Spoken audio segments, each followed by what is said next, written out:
We're going to begin the class proper, Introduction to Psychology, with a discussion about the brain. And in particular, I want to lead off the class with an idea that the Nobel Prize-winning biologist Francis Crick described as the astonishing hypothesis. And the astonishing hypothesis is summarized like this. As he writes, the astonishing hypothesis is that you, your joys and your sorrows, your memories and your ambitions, your sense of personal identity and free will, are in fact no more than the behavior of a vast assembly of nerve cells and their associated molecules. As Lewis Carroll's Alice might have phrased it, you're nothing but a pack of neurons. It is fair to describe this as astonishing. It is an odd and unnatural view. And I don't actually expect people to believe it at first. It's an open question whether you'll believe it when this class comes to an end, but I'd be surprised if many of you believe it now. Most people don't. Most people, in fact, hold a different view. Most people are dualists. Now, dualism is a very different doctrine. It's a doctrine that can be found in every religion and in most philosophical systems throughout history. It was very explicit in Plato, for instance. But the most articulate and well-known defender of dualism is the philosopher René Descartes. And René Descartes explicitly asked the question, are humans merely physical machines, merely physical things? And he answered no. He agreed that animals are machines. In fact, he called them beast machines and said animals, non-human animals, are merely robots. But people are different. There's a duality of people. Like animals, we possess physical, material bodies. But unlike animals, what we are is not physical. We are immaterial souls that possess physical bodies, that have physical bodies, that reside in physical bodies, that connect to physical bodies. So this is known as dualism because the claim is, for humans at least, there are two separate things. There's our material bodies and there's our immaterial minds. Now, Descartes made two arguments for dualism. One argument involved observations about human action. So Descartes lived in a fairly sophisticated time, and his time did have robots. These were not electrical robots, of course. They were robots powered by hydraulics. So Descartes would walk around the French royal gardens, and the French royal gardens were set up like a 17th century Disneyland. They had these characters that would operate according to water flow. And so if you stepped on a certain panel, a swordsman would jump out with a sword. If you stepped somewhere else, a bathing beauty would cover herself up behind some bushes. And Descartes said, boy, these machines respond in certain ways to certain actions. So machines can do certain things. In fact, he says, our bodies work that way too. If you tap somebody on the knee, your leg will jump out. Well, maybe that's all we are. But Descartes said that can't be, because there are things that humans do that no machine could ever do. Humans are not limited to reflexive action. Rather, humans are capable of coordinated, creative, spontaneous things. We can use language, for instance. And sometimes my use of language, it can be reflexive. Somebody says, how are you? And I say, I am fine, how are you? But sometimes I could say what I choose to be. How are you? Pretty damn good. I can just choose. And machines, Descartes argued, are incapable of that sort of choice. Hence, we are not mere machines. The second argument is, of course, quite famous. And this was the method, this he came to using the method of doubt. So he started asking himself the question, what can I be sure of? And he said, well, I believe there's a God, but honestly, I can't be sure there's a God. I believe I live in a rich country, but maybe I've been fooled. He even said, I believe I have had friends and family, but maybe I am being tricked. Maybe an evil demon, for instance, has tricked me, has deluded me into thinking I have experiences that aren't real. And of course, the modern version of this is the Matrix. The idea, the matrix is explicitly built upon Cartesian Descartes' worries about an evil demon. Maybe everything you're now experiencing is not real, but rather is a product of some other, perhaps malevolent creature. Descartes similarly could doubt he has a body. In fact, he noticed that madmen sometimes believe they have extra limbs, or they believe they're of different sizes and shapes than they really are. And Descartes said, how do I know I'm not crazy? I mean, crazy people don't think they're crazy, so the fact I don't think I'm crazy doesn't mean I'm not crazy. How do I know, Descartes said, I'm not dreaming right now? But there is one thing, Descartes concluded, that he cannot doubt.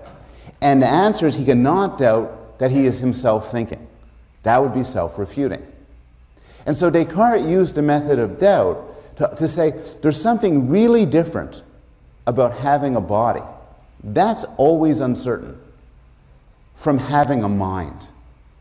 And he used this argument as a way to support dualism, as a way to support the idea that bodies and minds are separate.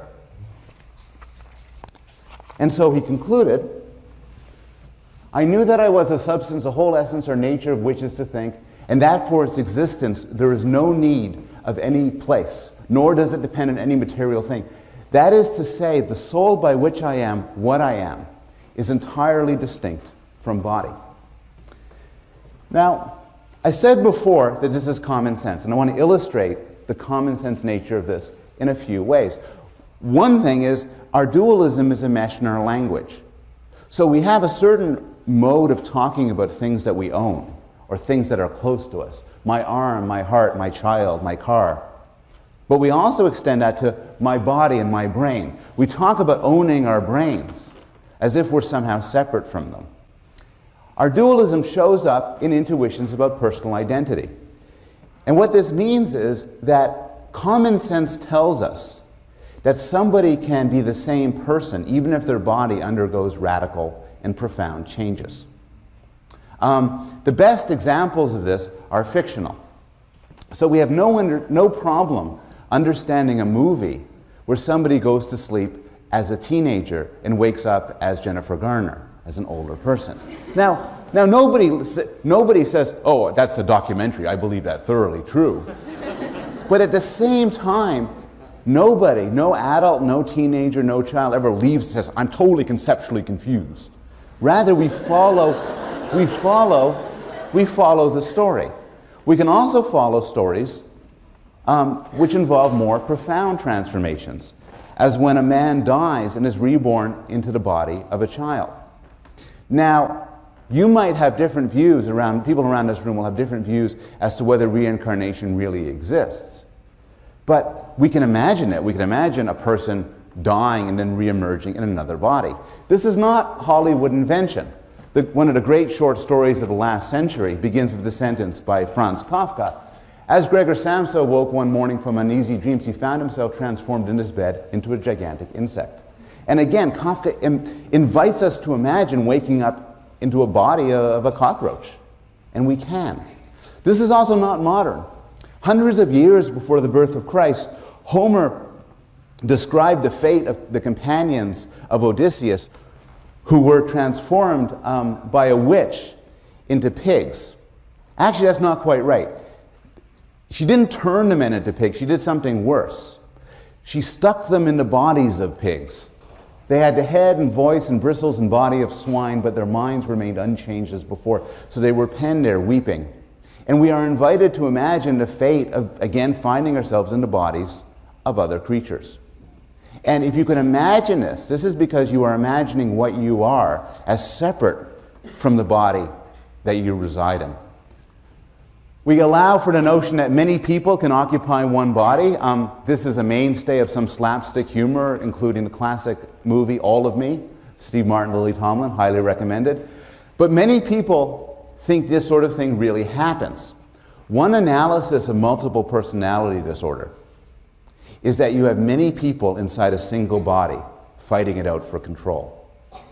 Now, we will discuss multiple personality disorder towards the end of the semester, and it turns out things are a good deal more complicated than this.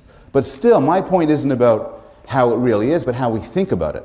Common sense tells us you could have more than one person inside a single body. This shows up in a different context involving exorcisms, where many belief systems allow for the idea that people's behavior, particularly their evil or irrational behavior, could be because something else has taken over their bodies. Finally,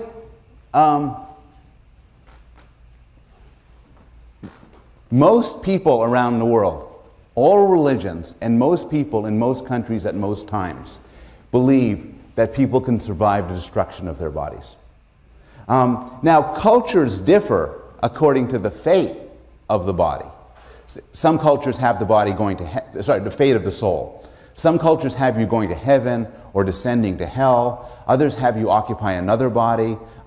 Still others have you occupy an amorphous spirit world. But what they share is the idea that what you are is separable from this physical thing you carry around, and the physical thing that you carry around can be destroyed while you live on. These views are particularly common in the United States. In one survey done in Chicago a few years ago, people were asked their religion and then were asked what would happen to them when they died. Most people in the sample were Christian, and about 96% of Christians said, when I die, I'm going to go to heaven. Some of the sample was Jewish. Now, Judaism is actually a religion with a less than clear story about the afterlife. Still, most of the subjects who identify themselves as Jewish said when they die, they will go to heaven. Some of the sample denied having any religion at all, said they have no religion at all. Still, when these people were asked what would happen when they would die, most of them answered, I'm going to go to heaven. So, dualism is a mesh. A lot rests on it. But as Crick points out, the scientific consensus now is that dualism is wrong. There is no you separable or separate from your body. In particular, there's no you separable from your brain. To put it the way cognitive scientists and psychologists and neuroscientists like to put it, the mind is what the brain does. The mind reflects the workings of the brain, just like computation reflects the working of a computer. Now, why would you hold such an outrageous view? Why would you reject dualism in favor of this alternative? Well, a few reasons. One reason is dualism has always had its problems. For one thing, it's a profoundly unscientific doctrine. We want to know, as curious people, how children learn language, what we find attractive or unattractive, what's the basis for mental illness. And dualism simply says it's all non-physical, it's part of the ether, and hence fails to explain it. More specifically, dualists like Descartes struggle to explain how a physical body connects to an immaterial soul.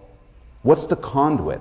How could this connection be made? After all, Descartes knew full well that there is such a connection. Your body obeys your commands. If you bang your toe, stub your toe, you feel pain. If you drink alcohol, it affects your reasoning. But he could only wave his hands as to how this physical thing in the world could connect to an immaterial mind. Descartes, when he was alive, was reasonable enough concluding that physical objects cannot do certain things. He was reasonable enough in concluding, for instance, as he did, that there's no way a merely physical object could ever play a game of chess. Because, such a capacity is beyond the capacity of the physical world, and hence you have to extend the explanation to an immaterial soul. But now we know, we have what scientists call an existence proof. We know physical objects can do complicated and interesting things. We know, for instance, machines can play chess. We know machines can manipulate symbols. We know machines have limited capacities to engage in mathematical and logical reasoning, to recognize things, to do various forms of computations. And this makes it at least possible that we are such machines. So one, you can no longer say, look, physical things just can't do that, because we know physical things can do a lot. And this opens up the possibility that humans are physical things, in particular, that humans are brains. Finally, there's strong evidence that the brain is involved in mental life. Somebody who held a dualist view that said that what we do and what we decide and what we think and what we want have nothing to do with the physical world would be embarrassed by the fact that the brain seems to correspond in intricate and elaborate ways to our mental life. Now this has been known for a long time. Philosophers and psychologists knew for a long time that getting smacked in the head could change your mental faculties, that diseases like syphilis could make you deranged, that chemicals like caffeine and alcohol can affect how you think. But what's new is we can now in different ways see the direct effects of mental life. Somebody with a severe and profound loss of mental faculties, the deficit will be shown correspondingly in her brain. Studies using imaging techniques like CAT scans, PET, and fMRI illustrate that different parts of the brain are active during different parts of mental life. For instance, the difference between seeing words, hearing words, reading words, and generating words can correspond to different aspects of what part of your brain is active. To some extent, if we put you in an fMRI scanner and observe what you're doing in real time, by looking at the activity patterns in your brain, we can tell whether you're thinking about music or thinking about sex. To some extent, we can tell whether you're solving a moral dilemma versus something else.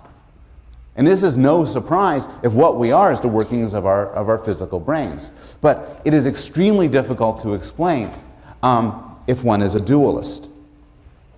Now, so what you have is the scientific consensus is that all of mental life, including consciousness and emotions and choice and morality, are the products of brain activities.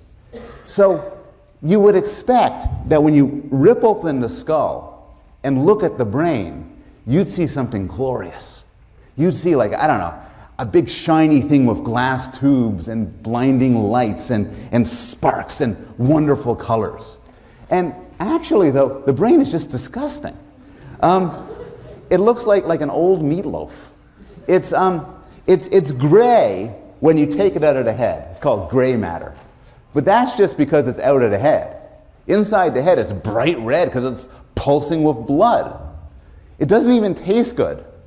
Well, has anybody here ever eaten brain? I mean, it's good with cream sauce, but everything's good with cream sauce. So the question is, how can something like this give rise to us? And I mean, you have to have some sympathy for Descartes. There's another argument Descartes could have made that's a lot less subtle than the ones he did make, which is that thing responsible for free will and love and consciousness, ridiculous.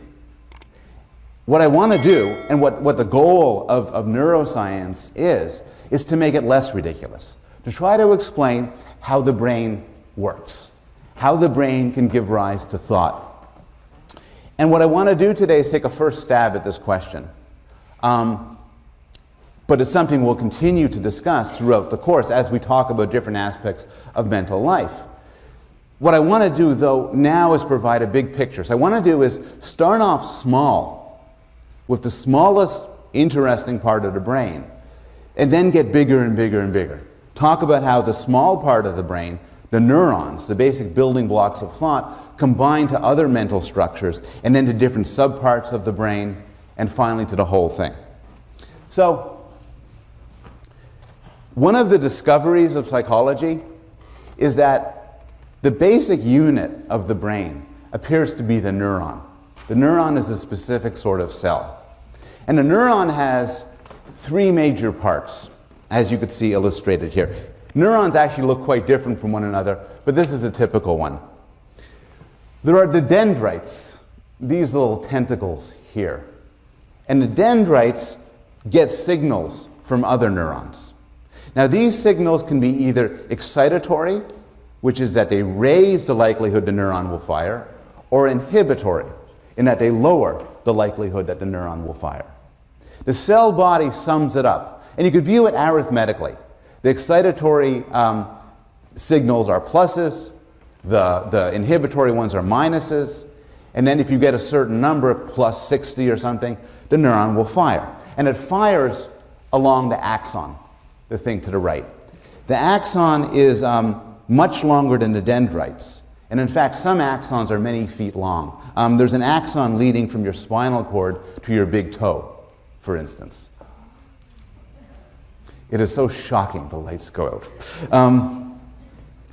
To complete a mechanical metaphor that would have led Descartes to despair, thank you, Colleen, surrounding the axon is a myelin sheath, which is actually just insulation.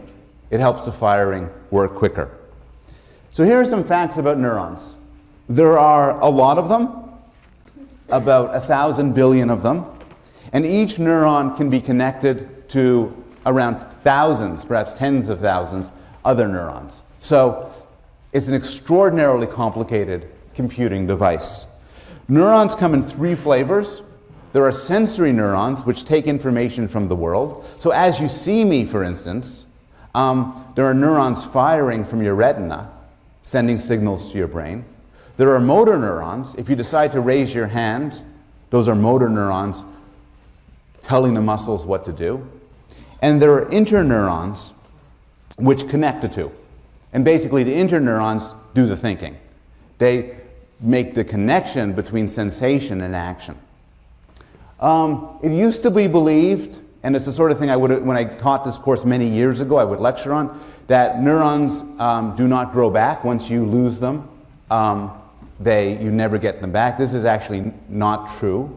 There are parts of the brain in which neurons can regrow.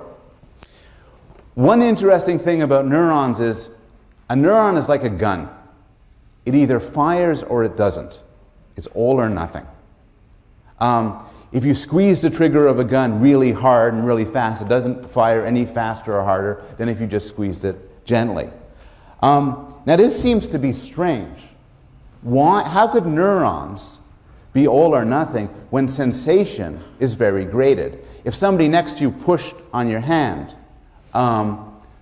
the degree of pushing, you'd be able to notice it. It's not either pushing or not pushing. You can, degrees of pushing, degrees of heat, degrees of brightness. And the answer is, although neurons are all or nothing, there are ways to code intensity. So one simple way to code intensity is the number of neurons firing. The more neurons, the more intent. Another way to increase intensity is the frequency of firing. So I'll just use those two. The first one is the number of neurons firing. The second one is the frequency of firing. In that something is more intense if it's bang, bang, bang, bang, bang, bang, bang, than bang, bang, bang. And these are 2 ways through which neurons encode intensity. Now, neurons are connected and they talk to one another.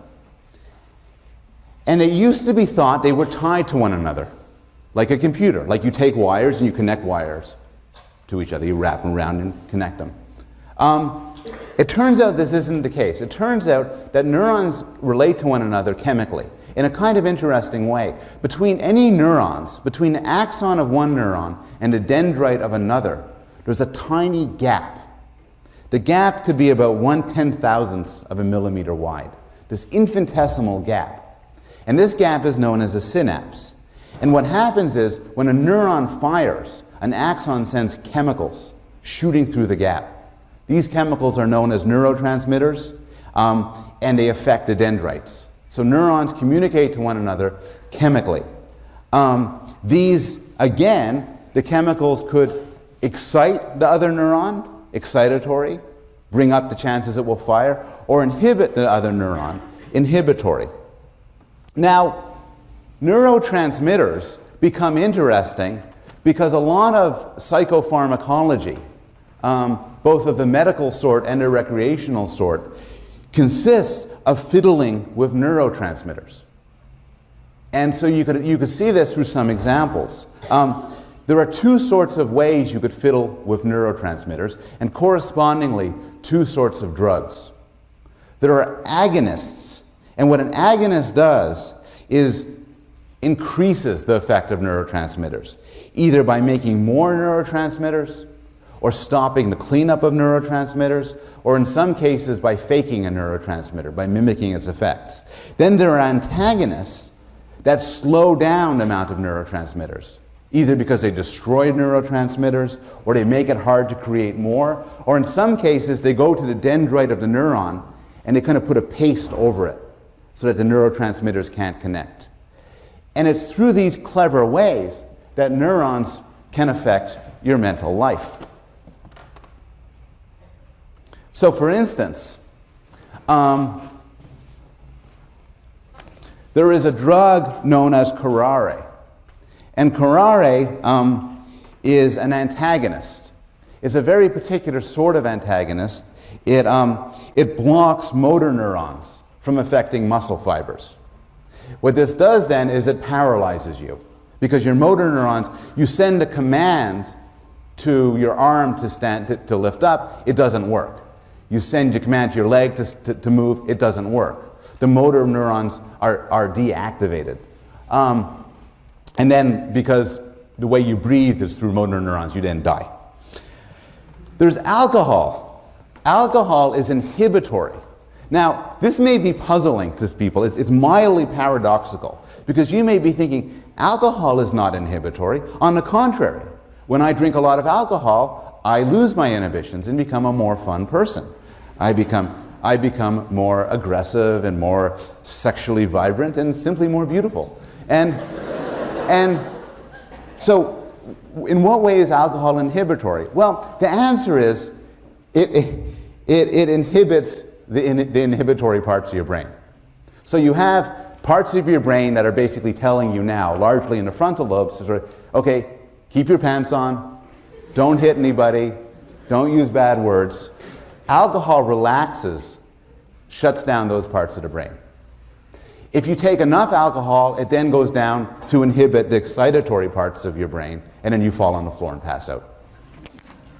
Amphetamines increase the amount of arousal. In particular, they increase the amount of norepinephrine, a neurotransmitter that's responsible for just general arousal. And so amphetamines include drugs like speed and coke. There are Prozac works on serotonin. When we discuss clinical psychology and depression, we'll learn the extent to which neurotransmitter disorders are implicated in certain disorders like depression. And one problem is that for depression is that there's too little of a neurotransmitter known as serotonin. Prozac makes serotonin more prevalent, and so in some extent might help alleviate depression. Parkinson's disease is a disease involving destruction of motor control and loss of motor control, difficulty moving. And one factor in Parkinson's is too little of a neurotransmitter known as dopamine. The drug L-Dopa increases the supply of dopamine, and so does something to alleviate, at least temporarily, the symptoms of Parkinson's. So you have neurons, and they're clustered together, and they fire and they communicate to one another. So how does this all work to give rise to creatures who could do interesting things like talk and think? Well, again, it used to be believed that the brain is wired up like a computer, like a PC or a Mac or something like that. But we know this can't be true. It can't be true because there's two ways in which the brain is better than a computer. For one thing, the brain is highly resistant to damage. If you have a laptop and I persuade you to open it up for me, and I take the pliers and kind of snip just about anywhere, your laptop will be destroyed. But the brain is actually more resilient. You can take a lot of brain damage and still preserve some mental functioning. To some interesting sense, there's some sort of damage resistance built into the brain that allows different parts of the brain to take over if some parts are damaged. A second consideration is the brain is extremely fast. Your computer works on wires and electricity, but your brain uses tissue, and tissue is extremely slow. The paradox then is, how do you create such a fast computer with such slow stuff? And you can't, if the brain was wired up like a personal computer, it would take you 4 hours to recognize a face. But in fact, we could do things extremely quickly. So the question then is, how is the brain wired up? And the answer is, unlike commercially generated computers, the brain works through parallel processing, massively parallel distributed processing. There's a whole lot of research, and this is research, some of which takes place outside psychology departments and in engineering departments and computer science departments, trying to figure out how a computer can do the same things brains can do. And one way people do this is they take a hint from nature and they try to construct massively distributed networks to do aspects of reasoning. So there's a very simple computational network that is interesting because it kind of looks to some extent like the way neurons look, and this is often known as neural networks. And people who study this often claim to be studying neural network modeling, to try to build smart machines by modeling them after brains. And in the last 20 years or so, this has been a huge and vibrant area of study, where people are trying to wire up machines that can do brain-like things from components that look a lot like neurons and are wired up together as neurons are. One consideration in all of this is that this is a very young field and nobody knows how to do it yet. There is no machine yet that can recognize faces or understand sentences at the level of a 2-year-old human. There is no machine yet that can do just about anything people can do in an interesting way. And this is in part because the human brain is wired up in an extraordinarily more complicated way than any sort of simple neural network. This is a sort of schematic diagram, you're not responsible for this, of parts of the visual cortex. And the thing to realize about this is it's extraordinarily simplified. So the brain is a complicated system. Now, so we've talked a little bit about the basic building blocks of the brain, neurons. We've then talked about how neurons can communicate to one another, then turned to how neurons are wired up together. Now let's talk a little bit about different parts of the brain. Now, there's some things you don't actually need your brain to do. The study of what you don't need your brain to do has often drawn upon this weird methodology, where this was actually done in France a lot, where they would decapitate people. And when after they decapitated people, psychologists would rush to the body of the headless person and sort of just test out reflexes and stuff like that. It's kind of gruesome. But we know there are some things you don't need your brain for. You don't need your brain for newborn sucking, limb flexation and withdrawal from pain. Your limb will pull back even if your head is gone. Erection of the penis can be done without a brain. Vomiting, also done without a brain. Here, I need a volunteer.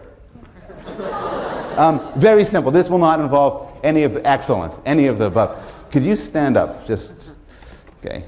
This is a new shirt, so I want to stay away. Just, no, this is, if you hold out your hand, and one hand flat, excellent, excellent. That's the textbook, 5th edition. Now, perfect. What you'll notice is, thank you very much. What you'll notice is this hit and this hand went back up. This is something automatic, instinctive, and does not require your brain. So your brain isn't needed for everything. What does your brain do? Well, some things that your brain does involve very low-level internal structures. And these are called subcortical structures because they're below the cortex. They're underneath the cortex. So for instance, what we have here is a diagram of the brain. The way to read this diagram is, it's as if it were my brain, I'm facing this way. My head gets cut in half, down here. And then you could see the brain. So this is the front over here, that's the back. Some key parts are illustrated here. The medulla, for instance, is responsible for heart rate and respiration. It's very deep within the brain, and if it gets damaged, you're likely to die. The cerebellum is responsible for body balance and muscular coordination. And to give you, again, a feeling for the complexity of these systems, the cerebellum contains approximately 30 billion neurons. The hypothalamus is responsible here for feeding, hunger, thirst, and to some extent, sleep. And here's the same brain parts in close-up. Now, all of these parts of the brains are essential, and many of them are implicated in interesting psychological processes, but where the action is the cortex. Isn't this beautiful? The cortex is the outer layer, and the outer layer is all crumpled up. You ever wonder why your brain looks wrinkled? That's because it's all crumpled. If you took out somebody's cortex and flattened it out, it would be about 2 feet square, sort of like a nice, like a rug. And the cortex is where all the neat stuff takes place. Fish don't have any of it, so no offense to fish, but I think that's fish don't have much of a mental life. Reptiles and birds have a little bit of it, and primates have a lot, and humans have a real lot. 80% of the volume of our brain is cortex. And the cortex can be broken up into different parts, or lobes. There is and again, this is facing in profile forward. There is the frontal lobe, easy to remember, this part in front. The parietal lobe, the occipital lobe, and the temporal lobe. And one theme we're going to return to is, this is half the brain. This is in fact the left half of the brain. On the other half, the right half, everything's duplicated with some slight and subtle differences. What's really weird, one really weird finding about these lobes is that they include topological maps. They include maps of your body. Here's a cartoon which actually illustrates a classic experiment by some physiologists who, for some reason, had a dog's brain opened up and started shocking different parts of the brain. You could do brain surgery while fully conscious because the brain itself has no sense organs to it. And it turns out that the dog, when they zap part of its brain, its leg would kick up. And it took Dr. Penfield at McGill University to do the same thing with people. So they were doing some brain surgery. He had a little electrical thing just on. I don't know how he got to do this. He started zapping it, and boom, the person's parts of their body would move. More than that, when he zapped other parts of the brain, people would claim to see colors. And he zapped other parts of the brain, people would claim to hear sounds. And other parts of the brain, people would claim to experience touch. And through his research and other research, it was found that there are maps in the brain of the body. There is a map in the motor part of the brain, the motor cortex, of the sort up on the left, and the sensory cortex of the sort that you could see on the right. And you could tell what's what by opening up the brain and shocking different parts, and those parts will correspond to the parts of the body shown in the diagram there. Now, 2 things to notice about these maps. The first is they're topographical. And what this means is that if two parts are close together on the body, they'll be close together on the brain. So your tongue is closer to your jaw than it is to your hip in the body. So too in both the motor cortex and the somatosensory cortex. Also, you'll notice that the size of the body part represented in the brain does not correspond to the size of the body part in the real world. Rather, what determines the size in the brain is the extent to which either they have motor command over it or sensory control. So there's a whole lot of sensory organs, for instance, focused along your tongue and that's why that's so big, an enormous amount on your face. But your shoulder doesn't even make it on there, because although your shoulder might be bigger than your tongue, there's not much going on. In fact, if you draw a diagram of a person, what their body is corresponding to the amount of somatosensory cortex, you get something like that. That's your sensory body.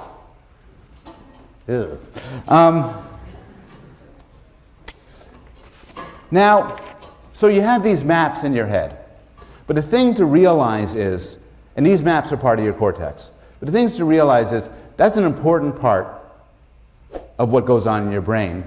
But less than 1/4 of the cortex contains these maps or projection areas. The rest is involved in language and reasoning and moral thought and so on.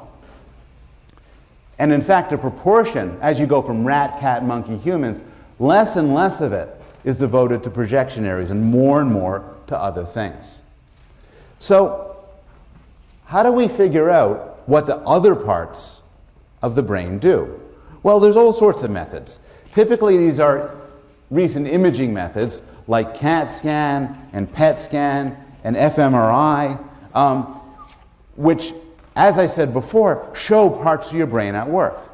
If you want to know which part of your brain is responsible for language, you could put somebody into a scanner and have them exposed to language or do a linguistic task or talk or something, and then see what parts of their brain are active.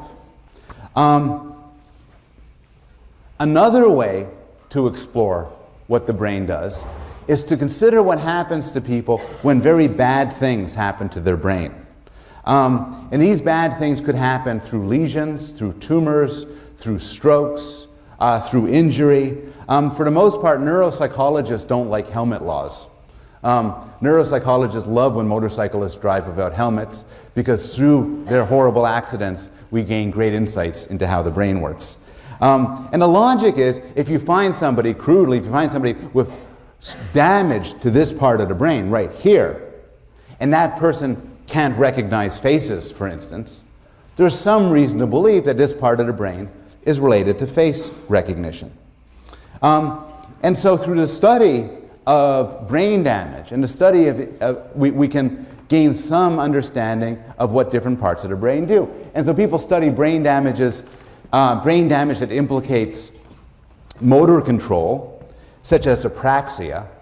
And what's interesting about apraxia is it's not paralysis. Somebody with apraxia can move, do simple movements just fine, but they can't coordinate their movements. They can't do something like wave goodbye or light a cigarette.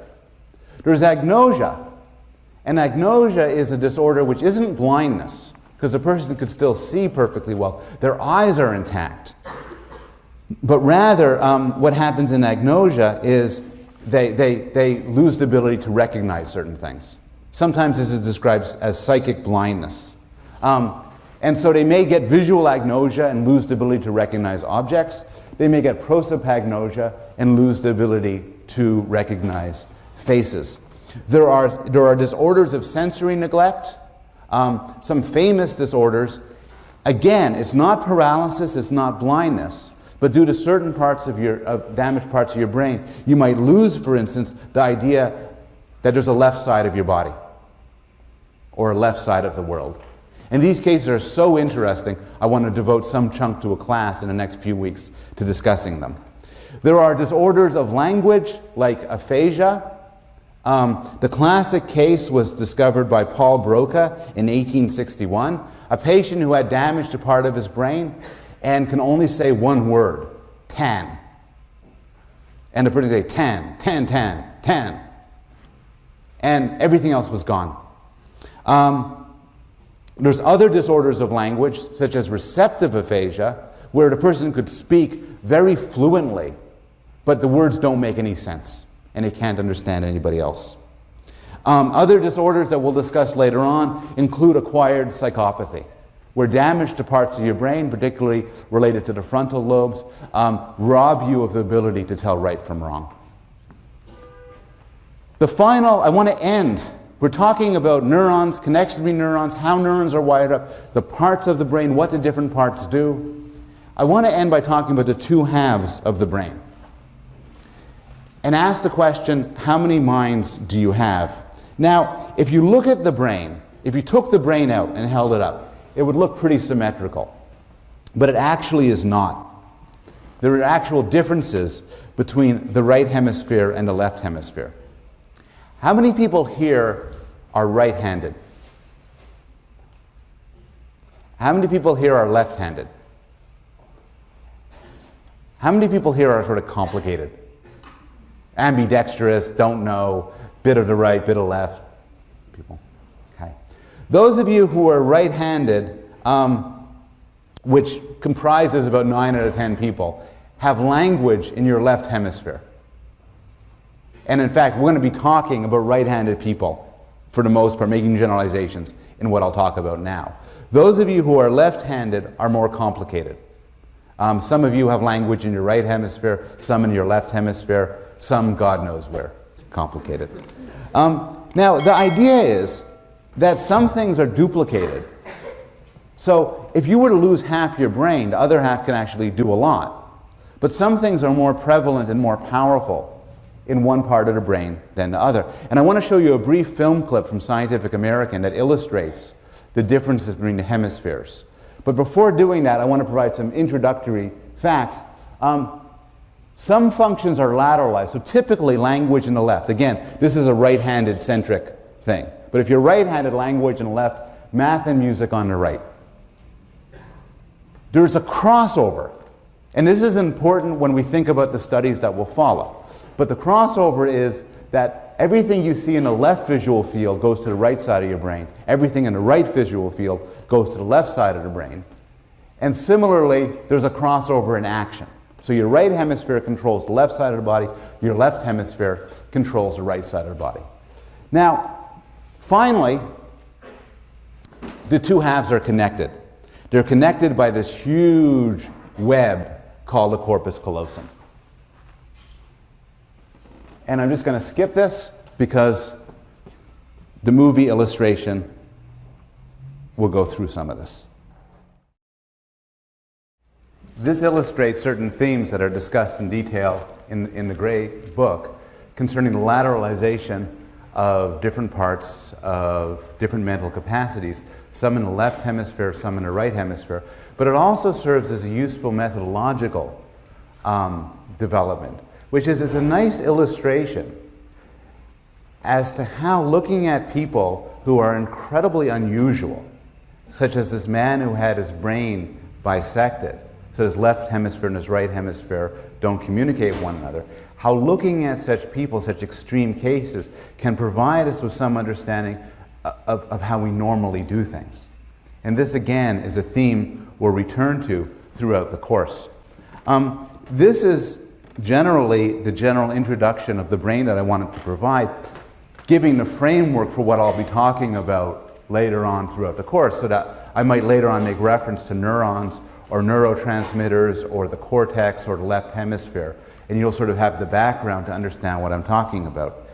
But I want to end this first real class with a bit of humility as to what psychologists know and don't know. So the idea behind a lot of psychology, particularly a lot of neuroscience and cognitive psychology, is to treat the mind as an information processor, as an elaborate computer. And so we study different problems like recognizing faces or language or motor control or logic. The strategy then often is to figure out what sort of program can solve these problems.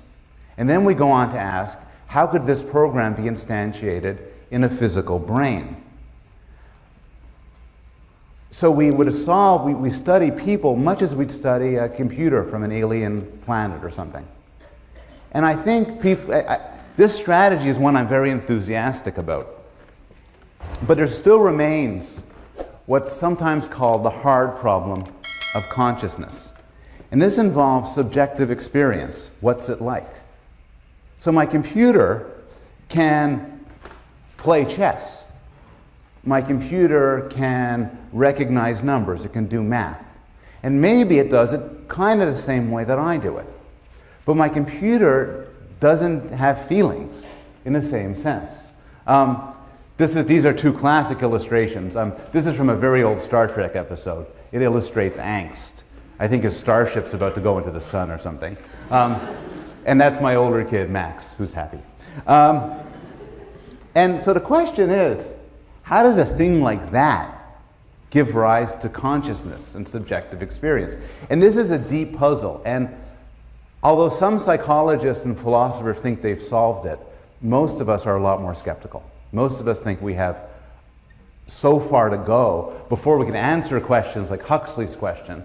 Huxley points out how it is that anything so remarkable as a state of consciousness comes about as a result of irritating nervous tissue is just as unaccountable as the appearance of the djinn, of the genie, when Aladdin rubbed his lamp. It seems like magic that a fleshy lump of gray, disgusting meat can give rise to these feelings. The second bit of humility, what I'll end the class on, is I am presenting here, and I'll be presenting throughout this semester, what you can call a mechanistic conception of mental life. I'm not going to be talking about how beautiful it is and how wonderful it is and how mysterious it is. Rather, we're going to be trying to explain it. We're going to be trying to explain fundamental aspects of ourselves, including questions like how do we make decisions, why do we love our children, what happens when we fall in love, and so on. Now, you might find this sort of project in the end to be repellent. You might worry about how this meshes with humanist values. For instance, when we deal with one another in a legal and a moral setting, we think in terms of free will and responsibility. If we're driving, you cut me off, you chose to do that. You know, it reflects badly on you. If you save a life at risk to your own, you deserve praise, you did something wonderful. It might be hard to mesh this with a conception in which all actions are the result of neurochemical physical processes. It might also be hard to mesh notions such as the purported intrinsic value of people. And finally, it might be hard to mesh the mechanistic notion of the mind with the idea that people have spiritual value. Faced with this tension, there are three possibilities. You might choose to reject the scientific conception of the mind. Many people do. You may choose to embrace dualism, reject the idea that the brain is responsible for mental life, and reject the promise of a scientific psychology.